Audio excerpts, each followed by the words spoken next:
네, 안녕하세요. 윤빛 리서치팀 3조 음식료 섹터를 맡은 저는 조장 19기 김민수, 그리고 조원으로는 20기 김대건, 21기 원종민 진지현님 계시고요. 여기 옆에 21기 강유민님, 박현수님 함께 발표해 주도록 하겠습니다.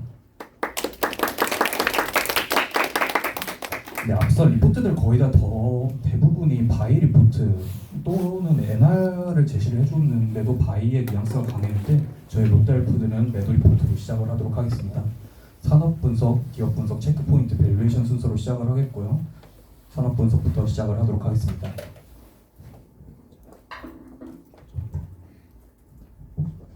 음식료 산업은 여러 규제로 진입 장벽이 매우 높습니다.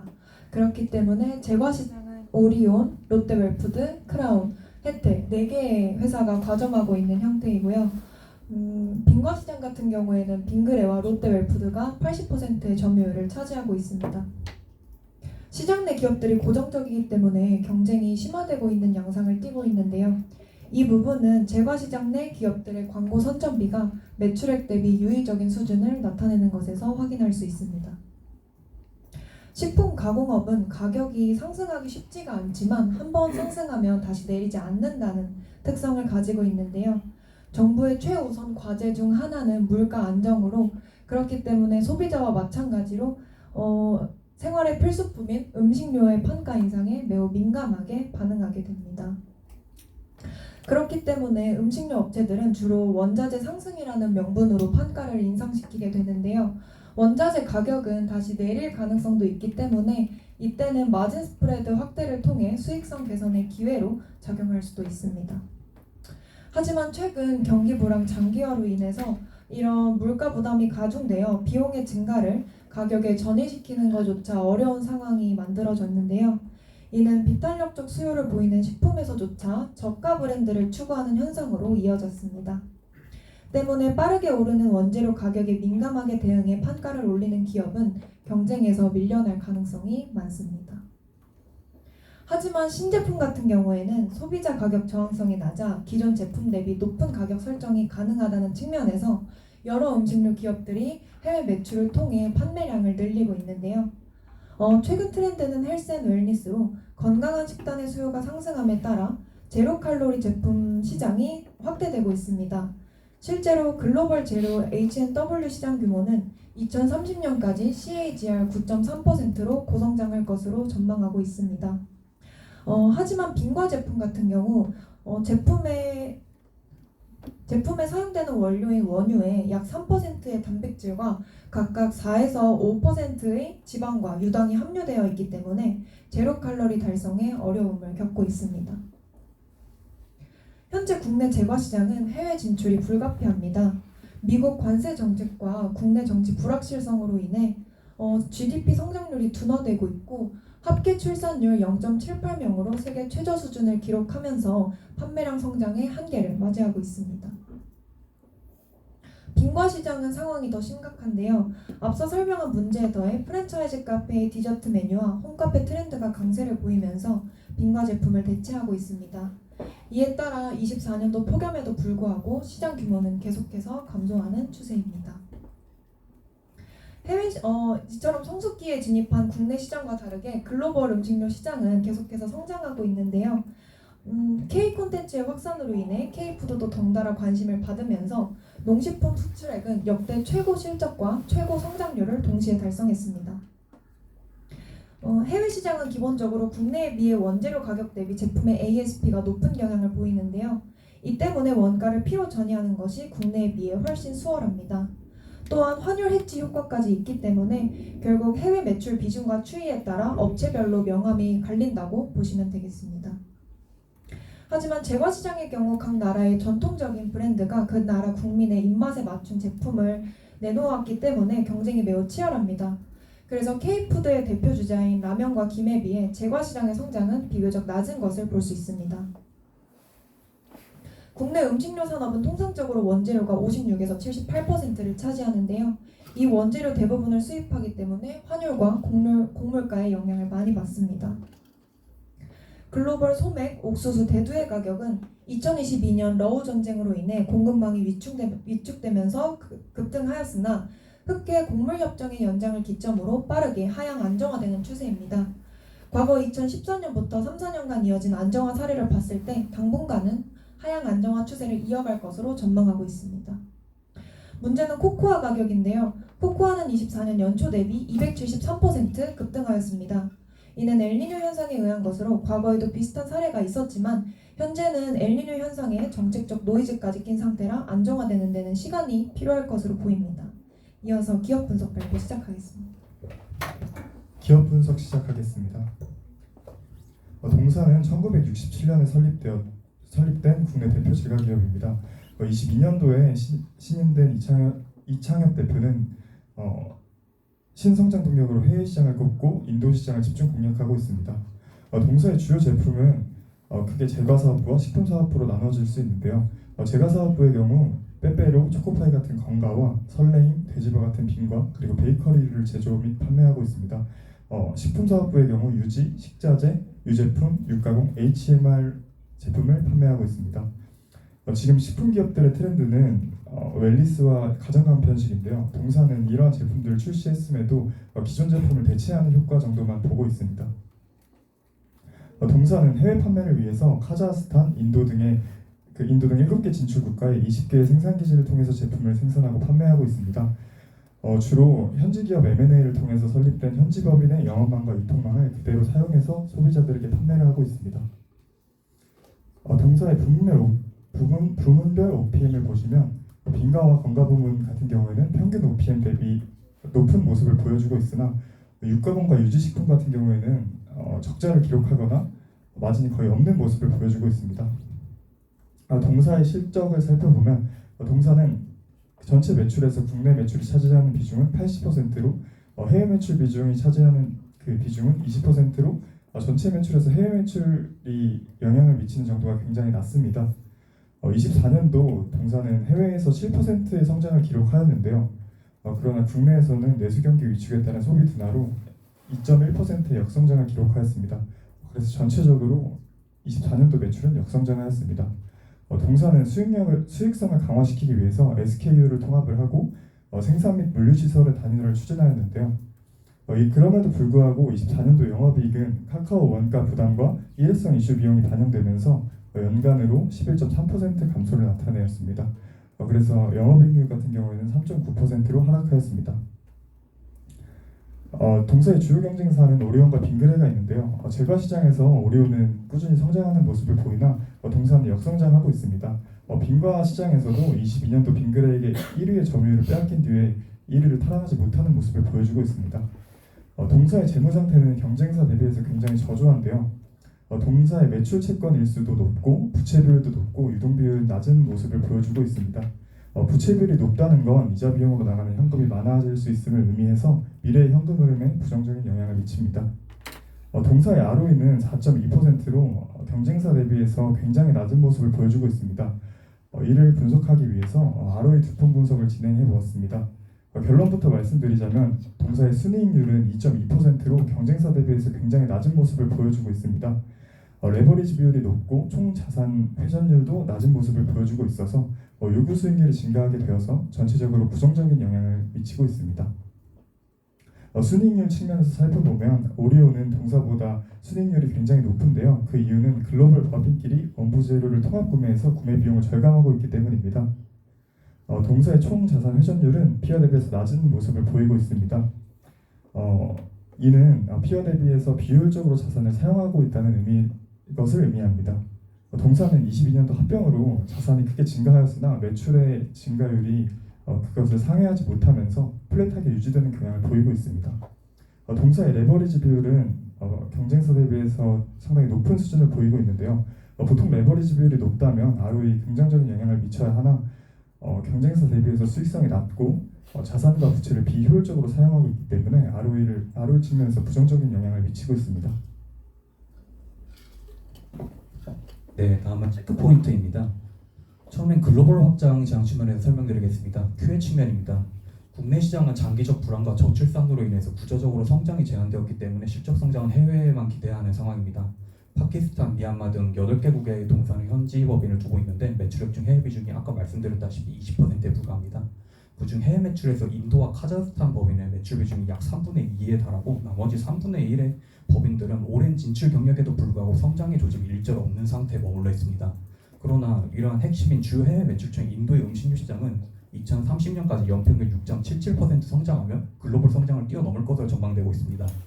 연중 고온나스판 기온으로 인해 인도의 빈과 시장은 28년까지 연평균 13%에서 15% 성장이 전망되고 있고, 동사는 건과 시장에서도 비건 초코파이를 출시하는 등 성공적인 전략으로 인도 매출이 22년부터 24년도까지 연평균 8.45% 성장하고 있습니다.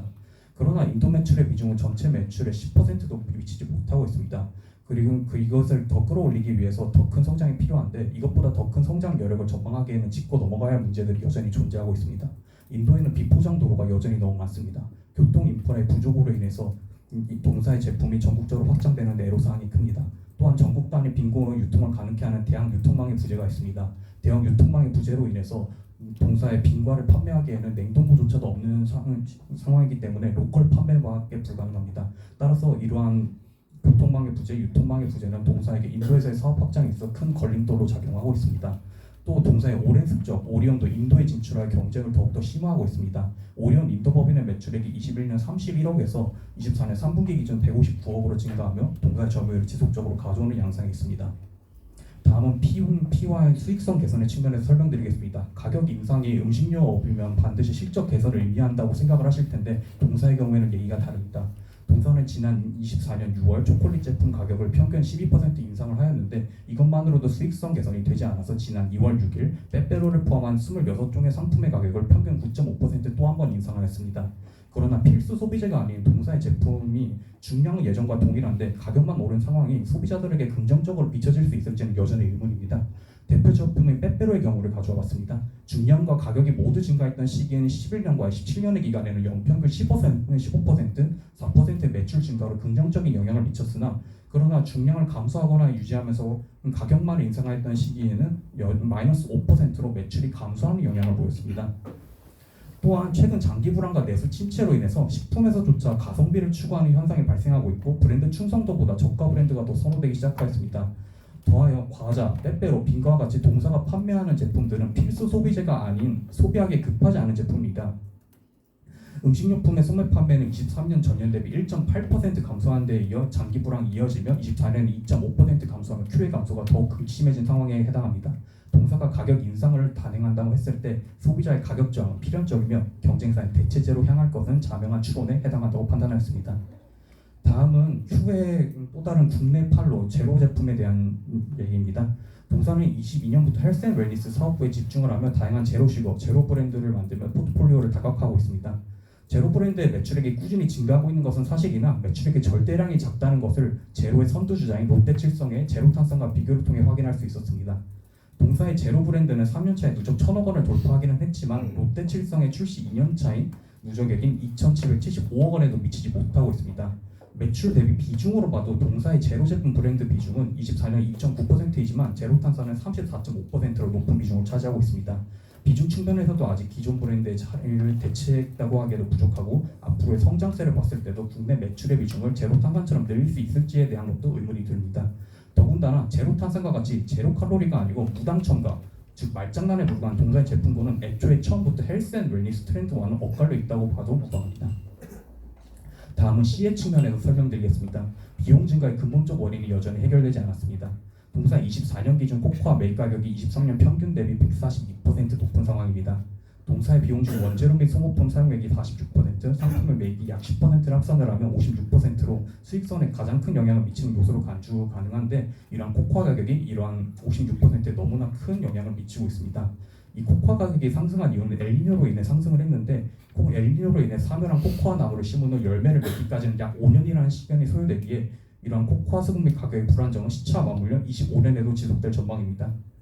더군다나 원재료 수입 단가의 변동에 이르기까지 선물 거래 특성으로 약 2분기의 시차가 존재함을 고려하면 원재료 안정화 시기는 더욱더 늦춰질 것으로 전망됩니다. 그렇다면 음식료 기업은 모두 다 같은 업황을 공유하고 있는데 왜 굳이 롯데 웰푸드만 이렇게 ROE가 훼손이 되었는가에 대한 설명도 필요할 것 같습니다.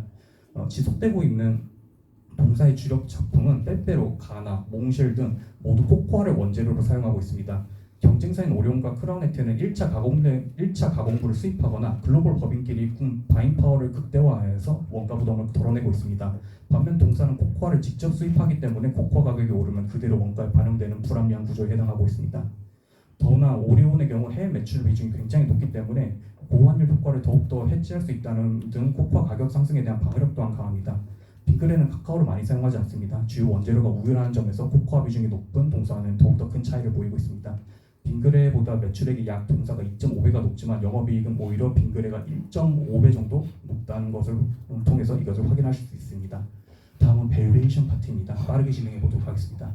동사의 매출은 크게 국내와 해외 부문으로 구분 가능합니다. 국내 매출은 다음 영역이 있고 해외도 다음 영역으로 지역별로 구분이 되었습니다.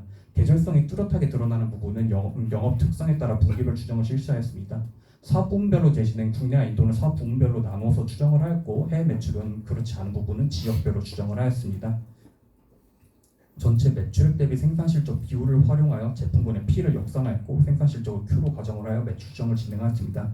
이 경우는 동사가 주로 판매하는 것이 음식료이기 때문에 유통기한이 짧다는 것에서 착안을 하여 진행을 하였습니다.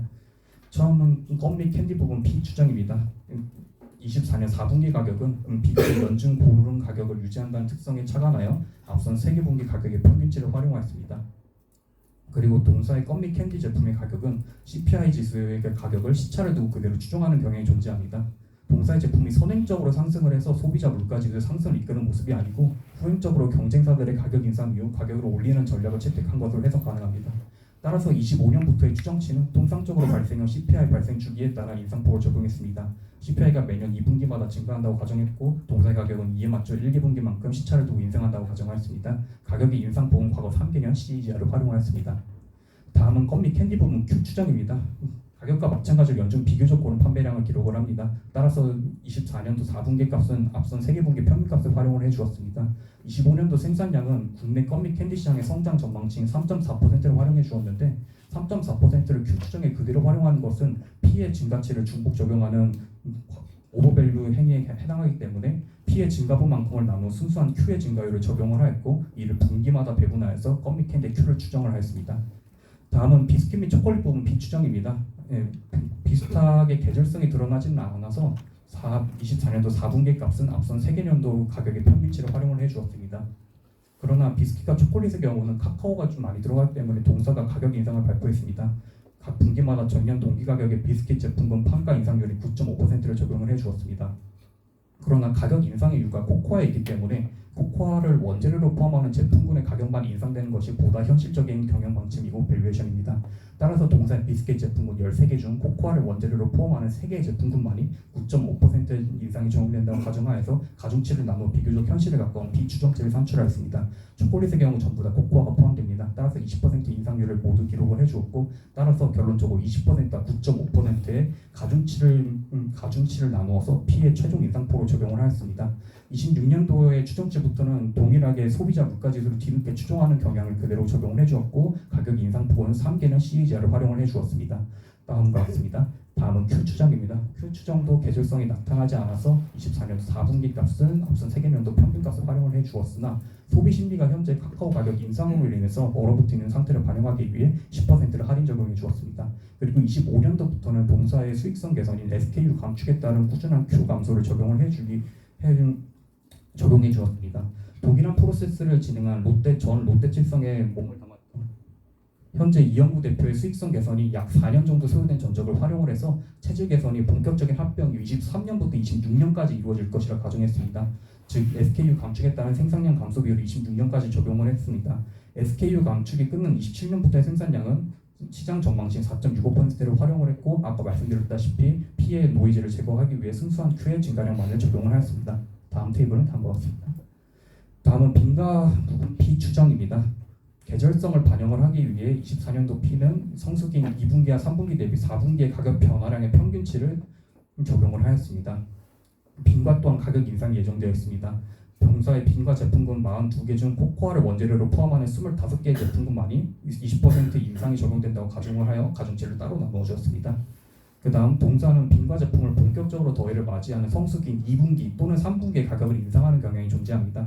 따라서 26년의 추정치부터는 통상적으로 발생한 가격 인상 주기에 맞춰 인상폭을 적용을 해주었습니다. 저희는 매년 2분기마다 꾸준히 판가를 인상한다고 가정을 하였고 가격의 인상폭은 과거 3개년의 아이스크림 20회의 CAGR을 활용을 하였습니다.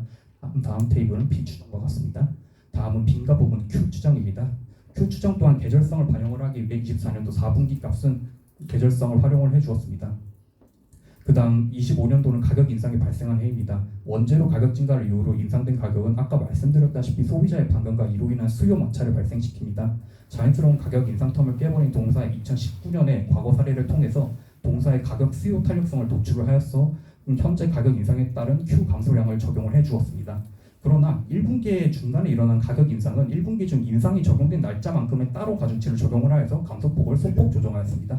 26년부터는 판매량 성장 전망치와 함께 가격 인상이라는 외부 충격으로부터 시차를 두고 수요가 선형적으로 회복된다는 가정으로 출발하였습니다. 4개 분기별로 시차를 두고 선형적으로 회복하였습니다. 27년부터는 이로부터 완전히 회복하여 매년 1.2%씩 꾸준히 시장 전망치대로 물량이 성장한다는 가정으로 추정을 진행하였습니다. 다음 테이블은 추정과 같습니다. 다음은 유지식품 부분입니다. 앞서 서술한 건과 빈과 부분과는 달리 계절성이 나타나지 않습니다. 식품 분야는. 그러나 외형적인 부분에서는 변화가 드러나지 않지만 가장 큰 변화를 겪고 있습니다. 생산 라인 재배치와 효율화를 중점으로 두고 매출 추정을 진행했습니다. 일단 동사가 생산한 유지식품을 포함하는 소비자 물가 지수 항목인 참기름과 식용유 가격의 지속적인 상승과는 별개로 동사의 유지식품 P는 비교적 일정한 값을 기준으로 상하로 진동하고 있습니다. 즉 생산 라인 재배치와 효율화 정책으로 인해 제품군의 수와 생산 비율이 지속적으로 변경되고 있습니다. 따라서 동사가 효율적인 이상향이라고 판단하고 있는 수치를 기준으로 생산 반침을 추정하였습니다. 평균 P가 2.72에서 3.17의 값을 기록하는 것을 기준으로 생산 라인 재배치가 이루어진 것을 확인할 수 있었습니다. 따라서 위 구간을 프라이스 타겟 레인지로 설정하였고 목표 범위와 떨어진 정도의 스프레드와 비교하여 동사가 취한 행동에 대한 결과인 가격 변동 반응과 이에 대한 민감도를 산출하였습니다. 위 수치를 기반으로 지속적인 생산 효율점을 찾고자 하는 동사의 움직임을 정량적으로 산출하였고 효율화 정책이 지속될 것이라 가정한 26년까지 본 방식을 적용하였습니다. 다음은 26년까지의 추정이고요. 생산 효율화 정책이 종료된 27년부터는 P는 유지식품 성장 전망치를 활용을 하였고 앞서 말씀드렸다시피 Q의 노이즈를 제거를 하였습니다. 다음은 Q 추정입니다. 앞서 말씀드렸다시피 생산라인 재배치에 따른 Q를 추정을 하였습니다. 동일하게 스프레드와 반응 민감도를 통해서 산출을 하였고 27년도부터는 Q의 유지식품 판매량 성장 전망치를 활용을 해주어 배분해 주었습니다. 다음은 유가공 부분입니다. 유가공 부분은 유지식품에 비교적 정직합니다. 평균 P는 높이고 있고 SKU 감축에 따라 판매량은 감소하고 있습니다. 따라서 위 추세를 26년까지 그대로 적용해 주었고 27년도부터는 시장 전망치를 활용을 해서 추정을 진행을 하였습니다. 다음은 해외 부분입니다. 인도 빈가 부분입니다. 인도 빈가는 P가 비교적 일정한 추이를 보이기 때문에 24년도 4분기의 P는 23년도의 평균값을 사용을 해주었고 판가 인상 계획이 발표된 25년은 동사의 판가 인상 계획을 반영을 해주었습니다. 판가 인상 계획이 발표되지 않은 26년부터는 24년의 P 평균 대비 25년의 평균 증가분만큼 증가할 것으로 반영을 하여 추정을 해주었습니다. 다음은 빈가 Q입니다. 인도의 계절성을 반영을 해주었습니다. 3분기가 몬순 기후라고 비가 굉장히 많이 오고 다습한 기후입니다. 따라서 3분기에 빈가 판매량이 크게 하락하고 1분기가 다시 더워지기 때문에 1분기부터 회복되어 가장 더운 2분기에 피크를 찍는 양상을 보입니다. 따라서 23년의 매출 분기별 연도 낸 비중을 구한 뒤 4분기 24년도의 값을 추정을 해주었습니다. 25년도부터는 다른 논리가 필요합니다. 푸네 신공장, 빈과 신공장이 25년도 1월부터 가동됩니다. 추가적으로 26년도부터는 28년까지 빈과 증설 계획을 고려하여 각 연도별로 캐파 증설량을 배분을 해주었는데 앞서 설명드렸다시피 교통망과 유통상의 문제로 빈과 공장 인접 지역 로컬 판매 위주로만 하고 있습니다. 따라서 기존 빈과 Q 성장률에 기존 공장이 위치한 지역의 1인당 GDP와 인구 수 차이만큼을 가중치를 따로 적용을 해주어서 기존 Q 성장률은 기존 Q 성장률대로 따로 전망치를 푸네 신공장 캐파가 드러난 곳은 따로 성장치를 주어서 가중 Q 성장률을 적용을 해주었습니다. 다음 테이블은 방금 앞서 설명과 같습니다. 다음은 인도 건과 매출입니다. 인도 건과는 계절성이 P에 드러나고 있어 P에는 적용을 해주었고 Q 또한 계절성을 적용을 해주었습니다. 25년도부터는 캐파 증설을 고려를 해서 총 Q를 구하고 분기별로 배분을 해주었습니다. 그러나 25년부터 캐파가 증설이 될 예정인데 캐파가 총 금액 매출액 기준으로 나와 있습니다. 즉 캐파 증가량으로 따로 산출을 하기 위해서 과거 증설 전 생산량과 증설 이후 생산량 평균을 비교하여 실제 생산이 얼마나 증가했는지 확인하여서 따로 Q로 환산을 하여서 매출 추정을 진행을 하였습니다. 다음에 캐파 추정과 같습니다. 추가적으로 초코파이 증설 외에 빼빼로도 이제 인도에 신규 진출을 하게 되어 있는데 인도에는 포키가 이미 선두 주자로 존재를 하고 있습니다. 이와 비슷한 사례로 과거 오리온이 인도 시장에 초코파이 공장을 짓고 동사의 후발주자로 진출한 정적이 있습니다. 따라서 캐파 규모도 근사값이고 후발주자라는 특성도 일치하기 때문에 오리온의 인도 초코파이 시장 진입 후 매출 증가 추이를 적용을 하여 추정을 해주었습니다. 다음은 카자흐스탄과 러시아의 P입니다. 네, 일정한 비율을 유지를 하고 있고 일정하게 상승을 하고 있는데 24년도에는 코코아 가격 급등이 판가에 전이되었기 때문에 24년도를 제외를 하고 P를 추정을 했고 판가 인상 계획은 판가 인상 계획대로 적용을 해주었습니다. Q의 경우도 계절성을 반영을 해주었고 성장률을 적용을 해주어서 추정을 해주었습니다. 다음은 벨기에와 파키스탄입니다. 평균을 활용을 해주었고 그 다음은 시장 전망치를 활용을 해주었습니다. 싱가포르가 미얀마도 앞서 동일한 논리입니다. 따라서 앞선 논리를 모두 적용한 총 매출 테이블은 다음과 같습니다. 다음은 비용 추정입니다. 비용 추정에 앞서 매출액 대비 비율을 산출하여 동사의 비용 계정 과목을 변동비와 고정비로 구분하였습니다. 일정한 비율을 차지하는 계정 과목은 변동비로 분류하였고 고정비는 별도의 논리로 처리하였습니다. 가장 핵심이 되는 부분은 원재료 및 소모품에 사용된 계정인데요. 코코아 가격이 급격한 상승으로 인해 매출 원가율의 상승을 동사가 겪었고 현재에도 코코아의 가격은 24년의 상태와 크게 차이나지 않는 상태입니다. 원물의 가격이 원가율에 반영되기에는 이계분계의 시차가 반영된다는 점을 고려를 해서 24년의 매출액 대비 비중을 25년의 값을 활용을 해주었습니다. 또한 코코아 가격이 고점을 찍고 하락하는 데는 엘니뇨가 원인을 공유를 했을 때 통상적으로 5년의 시차가 존재했습니다. 따라서 이계분기의 시차 이후 본격적으로 원가율이 하락하기 시작할 26년부터 본 계정 과목의 비용 비율을 선형적으로 감소시켜 적용을 하였고 동사의 비용 개선의 결과물이 가시적으로 보였던 23년도 3분기부터 24년도 2분기의 매출액 대비 비율을 기준으로 연도별로 선형적으로 배분하여 감소시켜 주었습니다. 다음 테이블이 비용 추정과 같습니다. 판매비와 관리비는 고정비와 변동비로 동일하게 나누어서 추정을 해주었고 시간 관계상 생략을 하도록 하겠습니다. 영업의 손익은 논리적 추정이 불가능하여 대부분의 계정 과목 24년도 값을 플랫 처리했습니다. 논리적 추정이 가능한 이자 수익의 경우 VBS 추정을 통해서 이자 수익이 발생하는 계정 과목과 과적 평균적인 유효 이자율을 활용하여 추정하였고 이자 비용의 경우 뎁 스케줄 모드를 통해서 차익 등의 증가, 차익 등의 상환, 추후 금리 인하 비율에 따른 이자 비용의 하락 등을 적용하였습니다. 따라서 저희 조는 피어그로 PER 밸류에이션을 진행했습니다. PER을 선정하는 데는 내수의 위기, 해외 수출이 사업의 실마리나 오판을 모두가 공유하고 있다고 판단되기에 동사 유사한 식품 사업을 영위하는 기업 간의 비교를 통한 피어그로 메소드를 적용을 했습니다. 추가적으로 내수의 어려움과 해외 판로의 절실함을 공유해야 한다는 점을 공통점으로 보유하기 위해서 해외 상장 법인을 후보에서 제외하였습니다.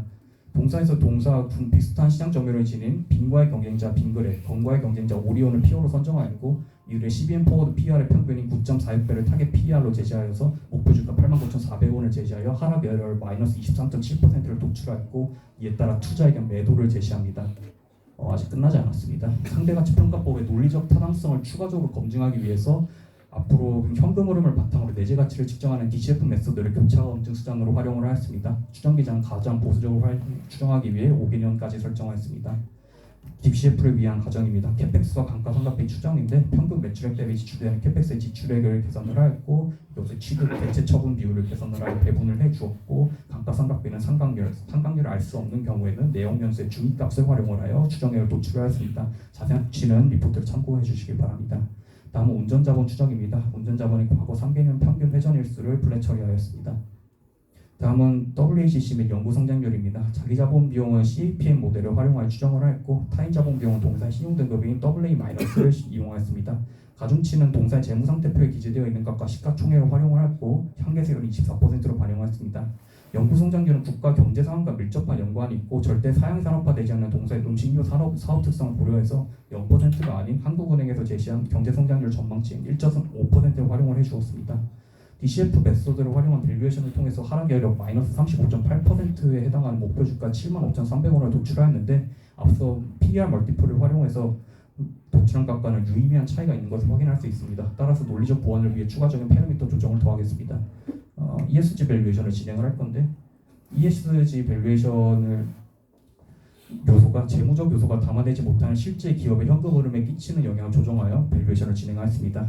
FCFF 조정을 통해 진행을 할 건데요. WACC 등 할인율의 ESG 요소를 반영하는 방식에는 베타와 차입금리 등 이미 반영되는 요소가 수없이 중복되어 있어 노이즈만을 더할 수 있고, 두 번째로 연구 성장률을 가감하는 방식은 FCFF와 달리 수치화하기 힘들다는 단점이 있기 때문에 FCFF에 직접적인 조정을 가하였습니다.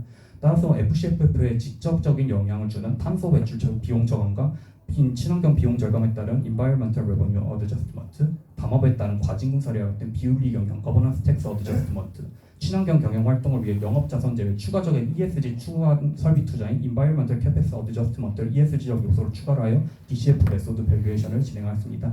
따라서 아까 하락 여력 마이너스 35.8%에서 ESG 조정을 통해 하락 여력 마이너스 24.7%에 해당하는 목표 주가 88만 2,200원을 도출을 했고, 24.7%, 23.7%는 거의 차이가 나지 않는다는 근거로 논리적으로 타당한 밸류에이션 과정임을 교차 검증하며 ESG 밸류에이션의 합리성 또한 입증하였습니다. 다음은 추정 손익계산 순서고, 다음은 추정 밸런스 대차 대조표입니다. 다음은 추정 현금 흐름표고, 이상으로 발표 마치도록 하겠습니다. 감사합니다.